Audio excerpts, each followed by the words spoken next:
If you held a regular S&P 500 index fund this year, you are up a few percent. If you held one specific ETF, you are up over 700%. 2026 is shaping up to be one of the most lopsided years in ETF history, and almost every fund on the leaderboard is tied to the same trade. Today, the top 5. The story behind the move is simple. War in the Middle East, the partial closure of the Strait of Hormuz, and a global scramble to lock in oil supply have pushed Brent crude from about $60 a barrel at the start of the year to nearly $120 by the end of March. That single price move has rippled through every corner of the energy ETF universe. Number 5. UGA, the United States Gasoline Fund. UGA is up roughly 67% year to date. It tracks gasoline futures, not the underlying oil. That has made it the cleanest pure play on retail pump prices for any retail investor who thinks gas prices are going to stay high.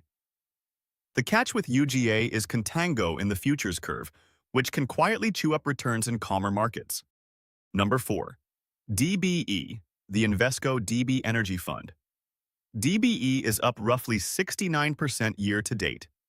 Unlike a single commodity fund, DBE holds a basket of light crude, heating oil, gasoline, Brent crude, and natural gas. Owning the entire energy complex through one ticker is what helped DBE keep up with the pure plays during this rally. The trade-off is that nat gas was actually a drag, so the basket gave up some upside compared to the leaders. Number 3. BNO, the United States Brent Oil Fund. BNO is up roughly 84% year to date. BNO tracks Brent crude futures specifically, which is the global benchmark and the price most directly affected by Middle East supply shocks. If you wanted a clean way to bet on the geopolitical risk, BNO was it. The catch is the same as USO: futures roll costs and contango. Number 2. USO, the United States Oil Fund. USO is up roughly 84% year to date, basically tied with BNO. USO tracks West Texas Intermediate, the U.S. domestic benchmark. It is the largest, most liquid, retail-accessible oil ETF on the market. USO is the textbook trade for oil exposure, but be aware, in a sideways or falling oil market, futures roll mechanics can erode returns much faster than the spot price suggests. Number 1. And it is not even close. BWET, the Breakwave Tanker Shipping ETF.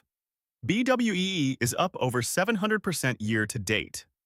BWET does not hold oil. It holds tanker shipping futures contracts.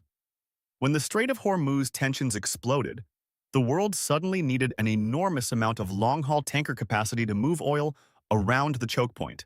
Tanker rates spiked, and BWET went vertical. It is one of the most extreme single-year ETF runs ever recorded. So here is the catch they do not put in the headlines. Every single one of these funds rallied together because they are all riding the same trade.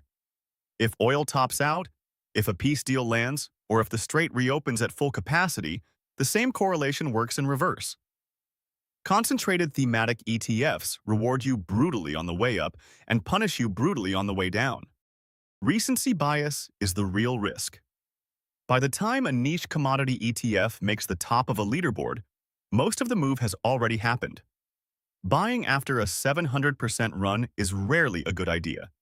The lesson is to learn what each fund actually holds, not to chase the headline number. If you found this useful, smash like, hit subscribe for more ETF breakdowns, and tell me in the comments, which of the 5 would you actually buy today, knowing the move has already happened? See you in the next one.